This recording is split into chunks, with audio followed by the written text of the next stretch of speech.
मोहतरम सामईन और नाज़रीन किराम, आप सुन रहे हैं दरस हदीस। मुअल्लिफ हैं फजीलतुल शेख हजरत मौलाना हाफिज फजलुर रहीम अशरफी साहिब हाफिज़हुल्लाह ताला, मुहतमिम जामिया अशरफिया लाहौर पाकिस्तान। मुज़ारबत बेरोजगारी खत्म करने का बेहतरीन जरिया है। अन अब्दिल्लाह क़ाल क़ाल रसूलुल्लाह सल्लल्लाहु अलैहि वसल्लम तलबु कस्बिल हलाल फरीज़तुन बअदल फरीज़ा, रवाहुल बैहक़ी। रसूलुल्लाह सल्लल्लाहु अलैहि वसल्लम का इरशाद पाक है, हलाल कमाई तलाश करना दीगर फराइज के बाद एक फर्ज है। इसे इमाम बैहक़ी ने रिवायत किया है। शरीयत इस्लामिया ने हलाल रोजी कमाने के जो तरीके जायज करार दिए हैं, उनमें से एक मुज़ारबत भी है। शरीयत इस्लामी में मुज़ारबत का मफ़हूम यह है कि एक शख्स का माल हो और दूसरा शख्स मेहनत करे और मुनाफा दोनों के दरमियान तकसीम हो जाए। लफ्ज़ मुज़ारबत असल में लफ्ज़ ज़रबा से बना है, जिसका माना है सफर करना। चूंकि तिजारती मुआमलात में उमूमन सफर करना पड़ता है, इसलिए इसका नाम मुज़ारबत रख दिया गया। मुज़ारबत का मामला अहद जाहिलियत में भी जाना पहचाना था। इस्लाम ने इसे जारी रखा क्योंकि इस तरीके से मुआमलात को अच्छे तरीके से तय किया जा सकता है। इस्लाम हमेशा हर काम में इस्लाह से काम लेता रहा है।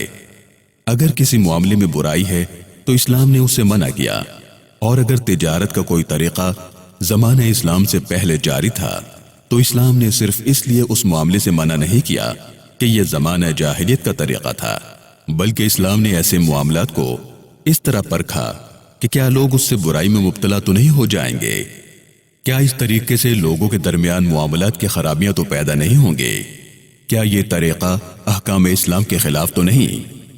अगर इस किस्म की बुराइयां उस मामले में मौजूद न हो तो इस्लाम ने खुले दिल से उसकी इजाजत दी है। मामले मुज़ारबत यानी एक का माल दूसरे की मेहनत और मुनाफा दोनों में तकसीम हो जाए, इस मामले का सबूत इजमा से मिलता है।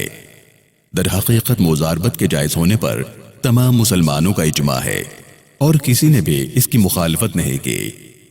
पहली मिसाल सैयदना हजरत उमर इब्नुल खत्ताब रज़ी अल्लाह तआला अन्हु के दो साहिबजादों अब्दुल्ला और उबैदुल्लाह का वाक़या है।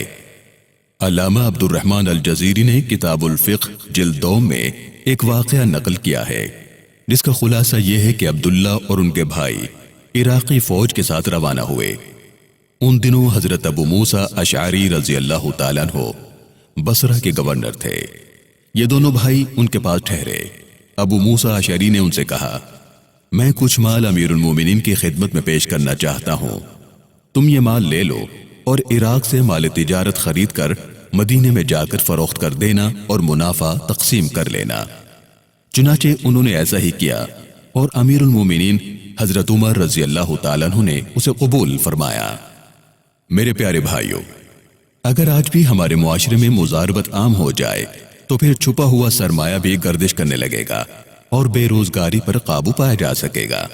और वो इस तरह कि हम अपने मुआशरे में बहुत से लोगों को देख सकते हैं जिनके पास तालीम का जेवर है या तिजारती तजुर्बा खूब है, लेकिन सरमाए के ना होने की वजह से बेरोजगारी में मुब्तला है। अब ऐसे लोग सामने आए जिनके पास पैसा तो है लेकिन उनके पास काम करने का वक्त नहीं या उन्हें तजुर्बा नहीं, तो फिर ऐसे लोग अपना पैसा बाहर निकालें और काम के लिए इस्तेमाल करें, और इस तरह मुनाफा भी मिलेगा और दूसरे मुसलमान भाई की बेरोजगारी भी दूर हो जाएगी। लेकिन इस मामले मुज़ारबत की भी चंद आदाब इस्लाम ने मुकर्रर किए हैं। पहली बात तो यह है कि एक आदमी सिर्फ माल देगा और दूसरा आदमी सिर्फ मेहनत करेगा, और दोनों आपस में मुनाफा तय करेंगे कि कुल मुनाफे का कितना माल मालिक को मिलेगा और कितना मेहनत करने वाले को। अब अगर कारोबार में नुकसान हुआ तो नुकसान सिर्फ माल के मालिक का होगा, मेहनत करने वाला नुकसान का जिम्मेदार न होगा।